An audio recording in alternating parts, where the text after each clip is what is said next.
Hello, Pisces. Welcome to Catalyst Energies and welcome to your new moon astrology forecast. I just spent the last half hour recording your video, realizing at the very end that my microphone was muted, so I am recording it again. So welcome back, everyone, and welcome if you're new to this channel, new to this series. Thank you for being here.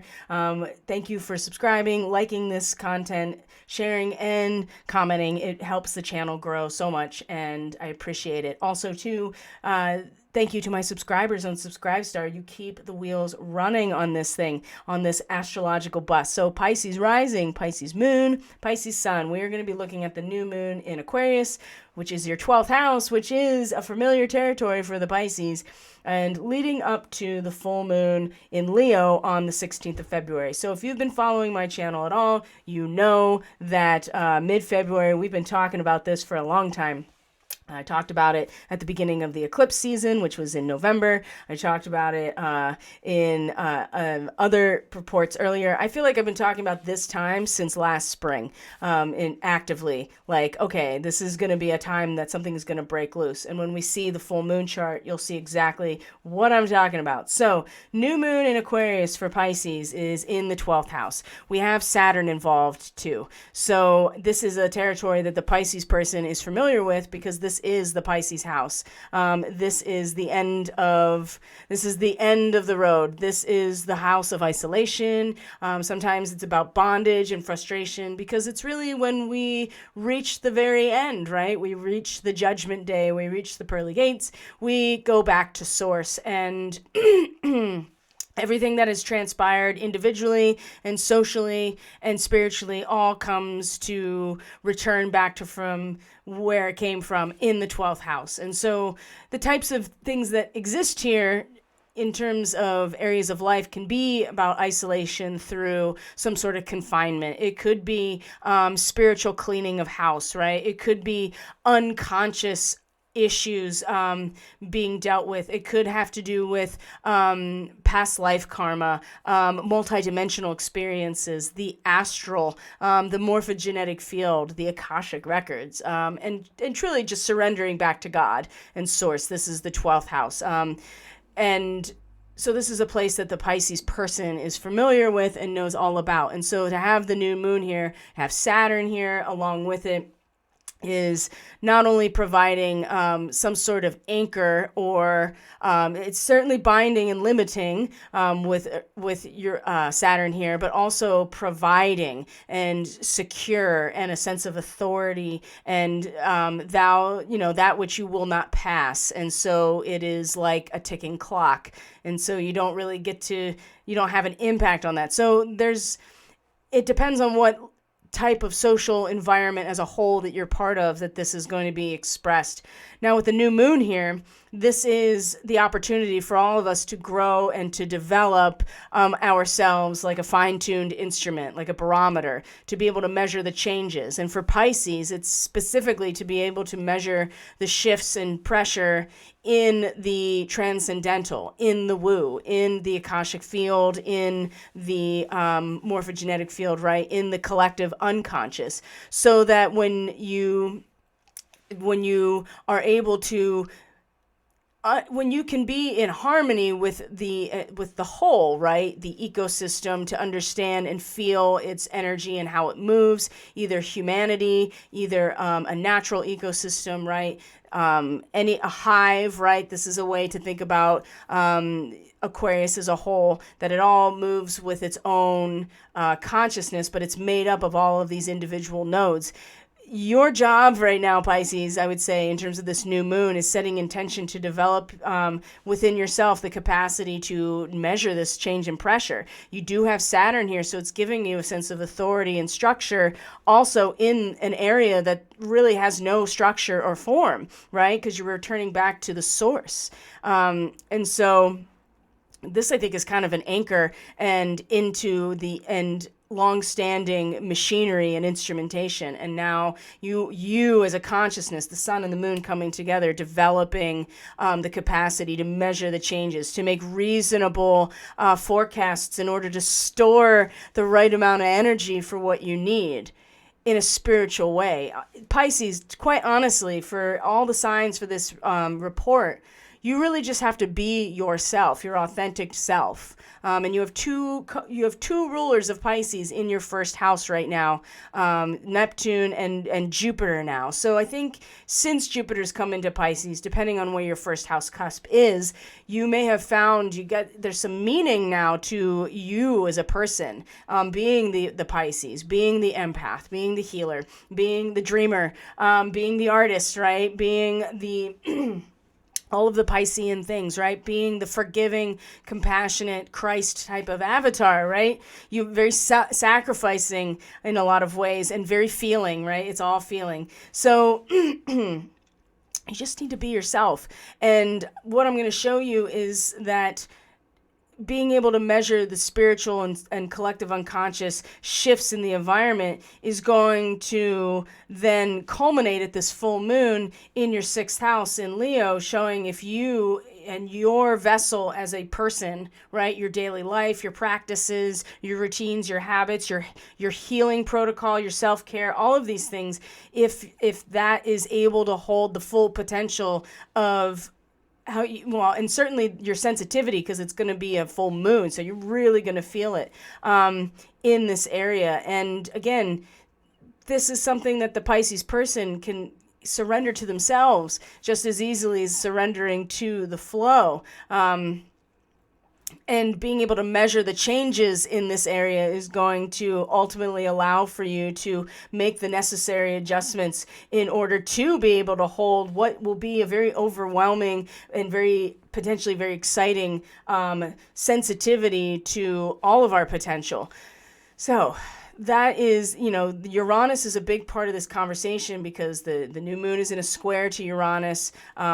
Venus is now direct in your 11th house of the social environment as a whole, which is going through massive transformation for the Pisces person, with Pluto being here, with Mercury going direct and retrograde and direct again in close proximity to Pluto. The fact that this is the Pluto return of the United States chart.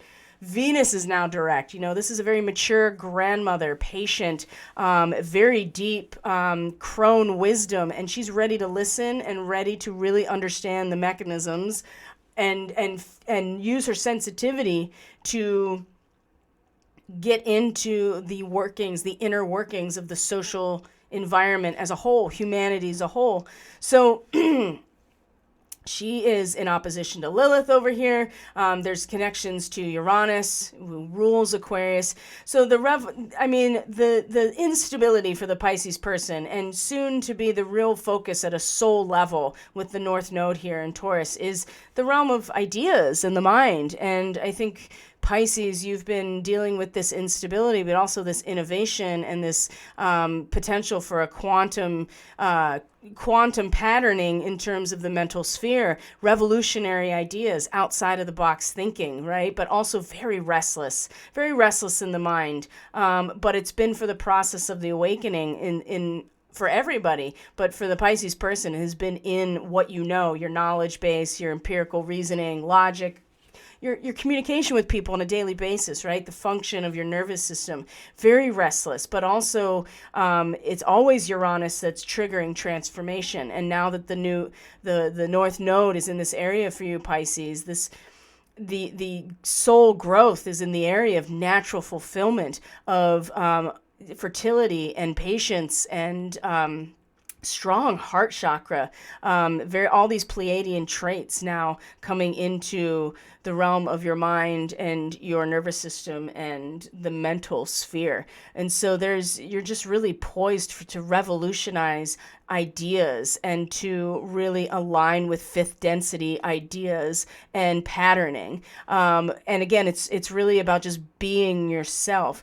And being yourself is a big fifth house thing, right? We've already had a full moon in the fifth house in Cancer, and so Lilith is just the bottom, the last dregs, the primal urge that is even deeper than our own subconscious in this lifetime, something that connects us to our primal blueprint, demanding to be heard. And for the fifth house, this could easily be some sort of temper tantrum, but really just like, what about me? And and very emotional. What about my emotional needs, right? What about my needs for security and protection? And it coming out and being expressed, and your joy and optimism also like coming out and demanding to be heard. And Venus over here is this moving direct, is this grandmother who's patient and holding space and listening, and kind of anchored into the social environment as a whole, like listening and holding the space so that the individual consciousness can find a voice for the Pisces person. Because there's something in here that does need to be expressed and made sure to be seen and heard, because what this is, the 11th house, is made up of who you are, right? And who everyone is. And so even though there's massive change here, there's going to be a huge release from bondage in this area too. There's also an opportunity to really find the latent, to express what otherwise would be a latent type of worth in the individual expression. And also too, if you can have some sense of humor about this, if you can use, maybe it's a dramatic expression, but maybe it's dramatic in a way that's actually like clowning or humor in some way of deconditioning yourself, and not taking yourself so seriously. Again, that's going to be a real asset and a real harmonious connection here to what otherwise is a restless mind, but also one really searching for innovation and like I said, fifth density patterning in the mind, right? This is your ability to do this with Uranus here. So let this come out, and just don't, I would say whatever it is, you don't have to take it too seriously. And in fact, it's going to be a big part of managing an unsteady or very disruptive or eruptive conversation, especially spiritual conversation or some other means of communication from a spiritual way, because all of this Aquarian new moon action, it's all in square to Uranus, right? And sometimes this is very, this comes out in all kinds of ways, but it's definitely going to come out through your speech, through your vocabulary, through some sort of mental realm, even if it's not entirely accessible, because it's much more of a transcendental, formless type of experience. So, but Uranus is a big part of this picture, and Venus is a big part of grounding you into the social environment and the value of it in and of itself, and what you have learned and what you've become sensitive to, and in terms of value and worth in this Venus retrograde. And when Mars meets Venus at the full moon, this is, like I said, the bonds of oppression come off, right? It's the yearning and the attraction of the masculine and feminine to come together and create something new that's going to shed all of this repression and allow for a more authentic set of goals to be embarked upon. It's really exciting. So letting your mojo out in the fifth house is really important to this process. Let's see what else. And it really is just for Pisces, it's just to be yourself, right? Jupiter and Neptune are both in your first house. I mean, not only has the transcendental and collective humanitarian aspect come right into your very identity, and has been for a while. Now you have Jupiter that's got some meaning behind it and a sense of leadership and advocacy that you have now started to feel. So let's look at the full moon as we move forward. So what's going to happen during this time? Well, Mercury is going to station direct and is going to move into Aquarius again. And so then the mental sphere will, be much, it's going to start. It's already in a position where you've been really thinking very deep analysis about the transformation of society. And then this mental energy is about to be put into much more of the transcendental, spiritual, karmic aspects of this process by the time we get to like Valentine's Day and the full moon. So let's look at this full moon chart. And you can see there's just all these really prominent aspects, red and blue lines that are really strong. I mean, there's just so much happening right now. It's pretty remarkable. Okay. And this full moon is just like off the charts. So you can see here we have this grand square with the moon and in Leo, the sun in Pisces. These are galactic degrees, Orion and Pleiades. The grand square is with the nodes of the moon also in the Pleiades, so Taurus and Scorpio, and a grand square or a grand cross even. And this is something that you don't get around, right? This is a conflict that everybody has to face at some level, that if you don't, you'll still get the frustration. So your best bet is to just face the challenge head on and realize that the growth potential and the evolutionary potential with a grand square at all these galactic degrees, karmic, right? Sun and moon is incredible. So again, this is about surrendering to the flow, Pisces, and allowing yourself to get a full release and culmination and release of all of this energy in your everyday life. Is your vessel of your everyday material life the utilization of your resources around you? Can it hold all of the potential of the spiritual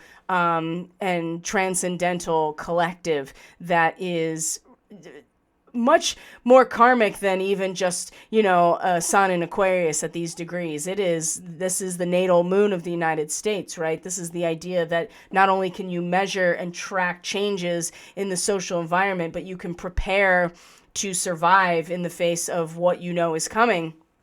Can your personal everyday life, can your vessel, can your habits and routines and self-care protocols, can it hold the amount of Kundalini energy that's about to be felt as a result of all of this social capital being and mental ingenuity and the power of the social collective or society, like what it allows for. And this is very much related to the United States. I mean, Pluto is in conjunction with the Pluto return, Pluto of the United States. So this is Pluto return. It's trine to the nodes of the moon who are in this square. I mean, this is just massive. So for Pisces people, this is going to be a really big surrender moment.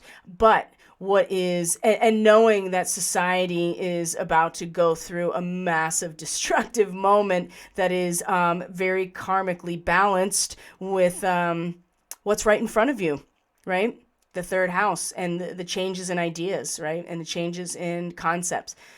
Now, you do have Jupiter in a sextile to Uranus at this same time, Pisces. So here is a sense of leadership and advocacy and a real, true an expansive, true inner vision of yourself that is going to, again, be a harmonious, but you'll need to invest this into this restless mind that is really able to tap into fifth density patterning, if that makes sense. Natural fulfillment, but at a level that's like the next level up in your nervous system. So there's something here about who you are, Pisces, and Jupiter representing the spiritual leader aspect of the Pisces. The meaning of the Pisces can be invested with this sextile at the same time that this incredibly karmic square is happening. And then Venus and Mars come together. So Pisces, honestly, it really does feel like it's just a matter of just being in communion with yourself, knowing who you are and knowing that who you are is inseparable from everything else. And that is your superpower in some ways. And in this particular lunar cycle, at least the first half of it, and leading up to this really pinnacle point that we've been talking about for months and months now, you just have to be yourself and trust yourself and know the meaning of who you are. Know that Neptune here as well is bringing it all right into your very identity as a Pisces. So it's going to be intense, but I think out of all the signs, Pisces, what I feel like is that just being who you are and the nature of who you are, you will be able to just flow with even the most difficult transits like what we're looking at right now, and to just keep in mind that the direction that we're all heading at a soul level is towards natural fulfillment, towards the Pleiadian fifth density experience of natural fulfillment and true understanding. And this is in the realm of your mind, Pisces, because it's in the mind that it really begins, right? You have yourself and you have the world around you, but your consciousness starts here in the third house. And so if this is becoming revolutionized and you are being a revolutionary and you are tapping into fifth density Pleiadian quantum patterning, realize that the belief systems that you've adhered to for a very long time potentially are where we're going away from. And this is the power generator in relationships.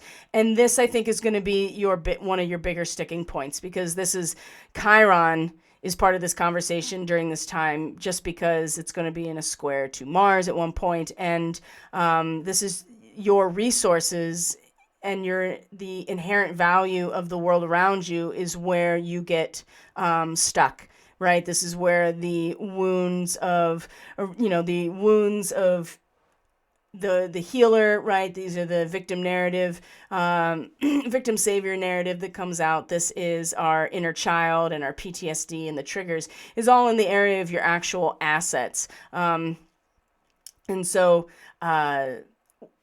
there's been in the past a mastery of, and this is, Pisces, right? The mastery of the power that is generated in relationships as like a fundamental part of the collective value system, because you are so connected to who you are is so connected to the vastness of everything else. But you also have to recognize the inherent value of what's just right in front of you. And that seems to be one of the big sticking points for Pisces, just in general with Chiron here. So real big quantum leaps, but honestly, Pisces, and not to say that there won't be, but you'll just like flow right through it. That's what out of all the signs, that's what it feels like. Now, it does depend on which version of reality you are aligned with that will, this might not be how people experience it all. There could be some serious exits for Pisces. So that's also a really, really distinct possibility out of all the signs. So, all right, guys, I'm going to leave it there. I think it looks like my microphone is on and has been recording the sound, so that's great. So a couple things I want to share with you, Pisces. One of them, actually just one thing I want to share, is this flyer here. So if you're not on my Telegram for Catalyst Energies, if you're not on my email list, which you can sign up for on the website, which is right in front of you, catalystenergies.net. It's also linked in the description box below. These are starseed readings that I'm offering at a discount right now until the full moon on the 16th. So I often don't do 30-minute readings, but in this case, if people are just curious and want to get a taste, kind of like this video, about 30 minutes of recorded reading, then this is a good way to just be like, these are your starseed markings, and this is where they're from, and these are the traits. 60 minutes is a lot more in-depth to your natal chart and weaving a much stronger and more comprehensive narrative of your starseed mission. And then the Reiki service, I'm just adding or offering add-on, 30-minute add-on for a really, really, really deep discount. So because I get a lot of intuitive information when I channel Reiki, even in person or remotely. So not only do you get the Reiki treatment in and of itself, I also get a lot of intuitive information. So as an add-on, it's a great way to get a full picture and also to get a healing as well. So I just wanted to show that to you, but you can also get on Telegram. You can get on my email list. Everything you need is in the description box below, Pisces. So thank you so much for being here. I truly appreciate each and every one of you. If you want to support this work through Subscribestar, there's a link below. You can also get more information at the end of this video. So until next time, Pisces, which is going to be the full moon in Leo leading up to your new moon in March, take care of yourself, okay? And just keep being the awesome people that you are, because that's all it seems like you need to be in order to set a real example for everybody else. So thank you for being here, Pisces, and I'll see you next time. Bye-bye.